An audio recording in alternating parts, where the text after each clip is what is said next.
ഞാൻ കോൺഗ്രസിൻ്റെയോ UDFിൻ്റെയോ മാത്രം മുഖ്യമന്ത്രിയാണോ? കേരളത്തിലെ മുഖ്യമന്ത്രിയല്ലേ? എന്നെ കാണാൻ വരുന്നവരോട് ഞാൻ നിങ്ങളെ കാണില്ല എന്ന് പറയാമോ? വേറെ കാറിൽ പോയി മസ്കറ്റ് ഹോട്ടലിൽ പത്രക്കാരെയൊക്കെ മാറ്റി നിർത്തി ആരെ അറിയാതെ ഒളിച്ചല്ല കണ്ടത്.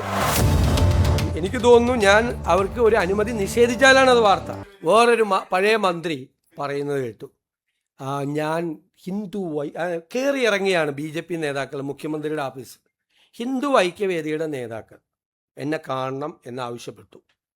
ഞാൻ അവർക്ക് സമയം കൊടുത്തു. അവർ വന്ന് കാണാൻ പറഞ്ഞു. അത് പബ്ലിക് കാണുന്ന സമയത്താണ് അവരെ വന്ന് എന്നെ കണ്ടത്. ഞാൻ അവരെ മുറിയിൽ കയറ്റിയിരുത്തി കണ്ടു. അതിൽ 2 പേര് എനിക്കെതിരായിട്ട് നിരന്തരമായ വ്യാപകമായ പ്രചരണം നടത്തിയിരുന്ന ആളുകളാണ്. ഞാൻ അവരുടെ പേര് കണ്ടപ്പോൾ അവരെ കാണാൻ പറ്റില്ല എന്ന് ഞാൻ പറയാമോ? അവരെന്നെ കണ്ട് അവർക്കൊരു നിവേദനം നൽകാൻ വന്നതാണ്. നിവേദനം നൽകി. ഇന്നലെ നമുക്ക് ഗവൺമെൻറ്റിനെതിരായി സമരം നടത്തിക്കൊണ്ടിരിക്കുന്ന NGO യൂണിയൻ നേതാക്കൾ, ഗസറ്റഡ് ഓഫീസേഴ്സ് അസോസിയേഷൻ്റെ നേതാക്കൾ, അധ്യാപക സംഘടന CPMൻ്റെ KSTയുടെ നേതാക്കൾ കാണാൻ വന്നു. ഞാൻ ഇവരെ ഇരുത്തിയ അതേ കസേരയിൽ തന്നെ അവരെയും ഇരുത്തി അവരുമായിട്ട് സംസാരിച്ചു. ഞാൻ കോൺഗ്രസിൻ്റെയോ UDFിൻ്റെയോ മാത്രം മുഖ്യമന്ത്രിയാണോ? കേരളത്തിലെ മുഖ്യമന്ത്രിയല്ലേ? എന്നെ കാണാൻ വരുന്നവരോട് ഞാൻ നിങ്ങളെ കാണില്ല എന്ന് പറയാമോ? ഞാൻ അത് ചെയ്താലല്ലേ തെറ്റ്? പിന്നെ പഴയ മന്ത്രിയായിരുന്ന ശ്രീ റിയാസാണ് പറഞ്ഞത് ഇവിടെ കയറി ഇറങ്ങാണെന്ന് പറഞ്ഞു.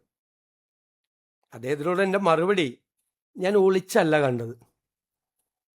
പിണറായി വിജയൻ ചെയ്തതുപോലെ RSS നേതാക്കളെ വേറെ കാറിൽ പോയി മസ്കറ്റ് ഹോട്ടലിൽ പത്രക്കാരെയൊക്കെ മാറ്റി നിർത്തി ആരെ അറിയാതെ ഒളിച്ചല്ല കണ്ടത്. അതാണ് റിയാസിനുള്ള മറുപടി. ഒളിച്ചല്ല കണ്ടത്, രഹസ്യമായിട്ടല്ല കണ്ടത്.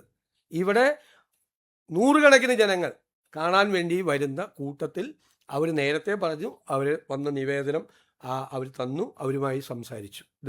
ഇതൊക്കെ എനിക്ക് തോന്നുന്നു ഞാൻ അവർക്ക് ഒരു അനുമതി നിഷേധിച്ചാലാണ് അത് വാർത്ത, അല്ലേ? അനുമതി നിഷേധിച്ചാലാണ് വാർത്ത. ഏറ്റവും പുതിയ വാർത്തകളും വിശേഷങ്ങളും വിരൽ തുമ്പിലറിയാൻ Zee മലയാളം ന്യൂസ് എല്ലാ ഡിജിറ്റൽ പ്ലാറ്റ്ഫോമുകളിലും ലഭ്യം.